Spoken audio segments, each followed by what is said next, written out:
Dan pemirsa untuk membahas lebih lanjut kita sudah terhubung dengan Menteri Haji dan Umroh. Sudah ada Pak Muhammad Irfan Yusuf atau Gus Irfan. Assalamualaikum Gus Irfan, selamat malam. Waalaikumsalam warahmatullah. Selamat malam. Ya baik, ada Anissa di studio Gus Irfan. Terima kasih sebelumnya. Gus Irfan, kami sampaikan selamat tentunya ini karena sudah dilantik menjadi Menteri Haji dan Umroh begitu ya, selamat mengemban amanah. Nah Gus Irfan, sehari setelah dilantik ini sepertinya kan sedang sibuk-sibuknya begitu ya, tapi kami apresiasi karena sudah meluangkan waktu untuk memberikan penjelasan terkait dengan kementerian baru, Kementerian Haji dan Umroh ini. Mungkin sehari setelah dilantik ini fokus utama dari Gus Irfan di kementerian baru ini seperti apa sebagai Menteri pertama di Kementerian Haji dan Umroh? Ada arahan khusus juga yang disampaikan oleh Presiden Prabowo Subianto?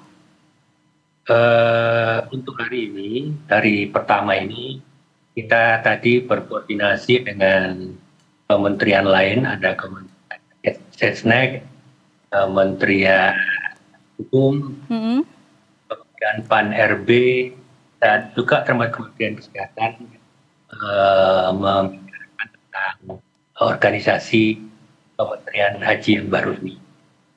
Memang Presiden ketika melantik kami mengatakan beliau ingin proses haji Indonesia mulai tahun 2020 menjadi proses yang sangat bersih, transparan, dan akuntabel. Bahkan beliau mengingatkan apapun yang harus dilakukan, lakukanlah untuk menjadikan pelayanan pada jamaah haji kita baik. Ya, nah Gus Irfan ini kan setelah dilantik kemarin pernyataan awal Gus Irfan adalah rencana ke Arab Saudi ya terkait dengan pembangunan kampung haji juga. Bagaimana sih Gus sebetulnya langkah konkretnya? Hari ini Pak Rosan berangkat ke Saudi, ke Jeddah ke Mekah untuk memastikan lokasi. Saya masih apakah besok menyusul ya, karena juga di sini sekali PR yang harus saya kerjakan. Insya Allah kunjungan kali ini untuk memastikan lokasi yang akan kita ambil. Kemarin bulan itu kita sudah melihat sekitar 10 lebih calon lokasi yang ditawarkan oleh pemerintah Saudi yang bisa kita pakai. Nah, tentu dan antara akan menghitung secara ekonomis, sementara saya sebagai usernya tentu berpikiran bagaimana lokasi itu bisa memberikan kenyamanan untuk jamaah haji kita. Oke, namun di hari yang pertama yang pasti ini sudah lumayan ngebut juga begitu ya. Nah Gus, kemarin juga Gus Irfan menyebutkan soal biaya haji yang inginnya lebih bersahabat begitu, sebagaimana ini juga yang menjadi cita-cita dari Presiden Prabowo Subianto. Sebetulnya biaya haji yang lebih bersahabat ini detailnya seperti apa Gus? Tentu beberapa kali kemarin pun Presiden mengatakan biaya haji bisa nggak diturunkan lagi. Ya, suatu perintah yang dilaksanakan. Tim kami dari kemarin masih bernama Badan Penyelenggara sudah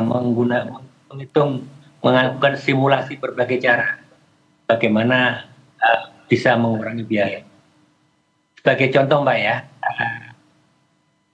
misalkan semua biaya tidak naik, yang kita bayarkan Saudi, kita membayarkan memakai dolar dan real, sementara dolar dan realnya sudah berbeda dengan tahun kemarin, itu ada penambahan sekitar 2-3 juta per orang. Kalau pembayaran tetap, artinya pembayaran ke pihak ketiga tetap. Artinya, jadi kita berpikir bagaimana pos-pos yang bisa kita kurangkan itu bisa kita temukan. Salah satunya adalah mengurangi masa tinggal. Tapi mengurangi masa tinggal itu tidak gampang. Karena tergantung pada jumlah slot penerbangan kita. Sementara slot penerbangan kita sangat terbatas. Kalau misalkan Garuda atau Saudi bisa menambah jumlah penerbangan, tentu kita akan bisa mengurangi masa tinggal paling tidak sampai 30 atau minimal 35 itu bisa. Tapi itu tergantung pada jumlah penerbangan. bisa kita lakukan. Nah, Gus, tapi kan ini juga tidak terlepas terkait dengan infrastruktur kantornya, kemudian juga struktur organisasinya, termasuk juga anggaran, Gus Irfan. Hal ini sejauh ini juga sudah dipersiapkan dengan matangkah, Gus Irfan? Alhamdulillah sudah kita perhitungkan lama. Untuk kantor Kementerian Haji yang pusat, kita menggunakan kantor kita yang lama yang kita pakai selama ini di Jalan Tamrin. Kemudian tentu nanti akan ada penambahan tenaga dan akan kita tambah ruangan yang kita pakai. Kemarin kita baru pakai 2 lantai, kemudian tadi juga dihitung-hitung bagaimana kita akan menambah tenaga pegawai dan bagaimana kita menggunakan ruangan-ruangan yang ada di gedung Tamrin itu. Kemudian untuk kantor-kantor daerah, insya Allah semuanya sudah ada. Tinggal bagaimana kita memindahkan dari Kementerian Agama dalam hal ini PHU kepada Kementerian Haji dan Umroh. Sebagai contoh, Mbak, setiap provinsi itu ada asrama haji. Dan di setiap asrama haji pasti ada perkantorannya. Itulah rencana kita yang akan kita gunakan sebagai kantor wilayah Kementerian Haji dan Umroh. Di kabupaten kota, hampir semuanya, ada sekitar 300 sekian kabupaten kota itu ada PLAUT, Kantor Pelayanan Haji dan Umroh Terpadu. Itu kantornya rata-rata baru. Itulah yang nanti akan kita gunakan sebagai kantor Kementerian Haji dan Umroh tingkat kabupaten maupun kota. Kemudian anggaran, tidak ada anggaran yang baru. Tetap aktif hanya mengalihkan anggaran yang selama ini sudah ada di PHU, dialihkan kepada Kementerian Haji. Oke, karena anggarannya ini kan masih sama begitu ya, tidak ada anggaran baru, hanya dialihkan saja. Tapi kalau kita lihat dari segi SDM-nya seperti apa ini Gus, selama ini kan urusan haji juga melekat di Kementerian Agama. Pembagian SDM-nya antara Kemenak dengan Kementerian Haji dan Umroh seperti apa supaya tidak tumpang tindih? Apakah kemudian ada rekrutmen baru? Kalau ada rekrutmen baru, apakah kemudian ada anggaran baru juga? Tapi yang disampaikan tadi kan Gus, tidak ada anggaran baru begitu ya Gus, untuk memastikan juga bahwa SDM-nya memiliki kapasitas dan juga integritas untuk kementerian baru ini, Gus Irfan. Tadi kita juga sudah bicarakan tentang SDM dengan beberapa kementerian dari bagi itu. Sebagian dari Direktorat Jenderal Pelayanan Haji dan Umroh dari Kemenak, bahkan akan kita pindahkan ke Kementerian Haji. Ada juga dari kementerian lain, seperti dari Kementerian Kesehatan. Di sana ada pusat kesehatan haji yang nanti akan dipindahkan semuanya ke Kementerian Haji. Sekarang ini pun kita sudah mendapatkan banyak tenaga dari kementerian lain selain dari Kementerian Agama. Kita mendapatkan dari Kejaksaan sudah ada, kita mendapatkan dari Kementerian Hukum ada, kita mendapatkan dari KPK juga ada.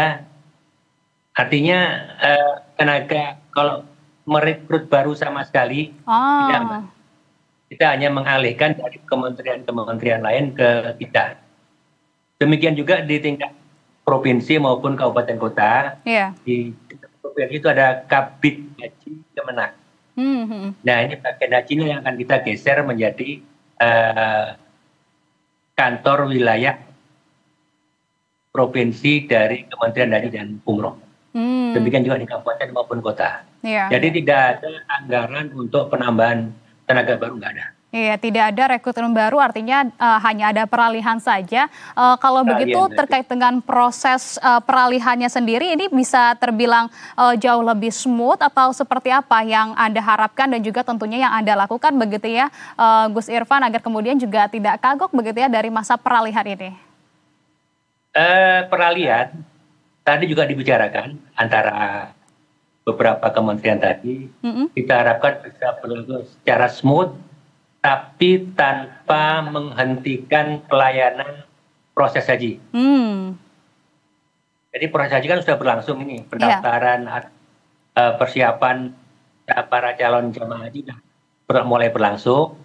Jadi walaupun ada pergeseran dari kementerian lain ke Kementerian Haji, tidak akan mengganggu proses persiapan haji yang sudah dan sedang jalan. Iya, karena beralih pada tugas besar nanti ya, Gus Irfan, ini waktu menuju musim haji di tahun 2026 juga kan sudah tinggal kurang dari setahun lagi dengan disahkannya sebelumnya dari UU Haji, kemudian juga sudah dilantik begitu. Percepatan, peningkatan maupun dari perbaikan apa saja yang kemudian akan dilakukan mungkin dari rencana jangka pendek ataupun hal pertama yang akan menjadi prioritas dari Kementerian Haji dan Umroh ini? Kami, walaupun kementerian baru disahkan kemarin, kita sudah menyiapkan lama. Pasca proses haji kemarin, kita sudah menyiapkan berbagai SOP yang terkait dengan proses haji. Kita juga bikin gambaran-gambaran kira-kira SOTK apa yang diperlukan. Jadi begitu kita diresmikan kementeriannya kemarin, kemudian kita tinggal jalan saja menjalankan perpres yang sedang akan kita terima dalam waktu singkat ini. Kemudian kita jalan segera.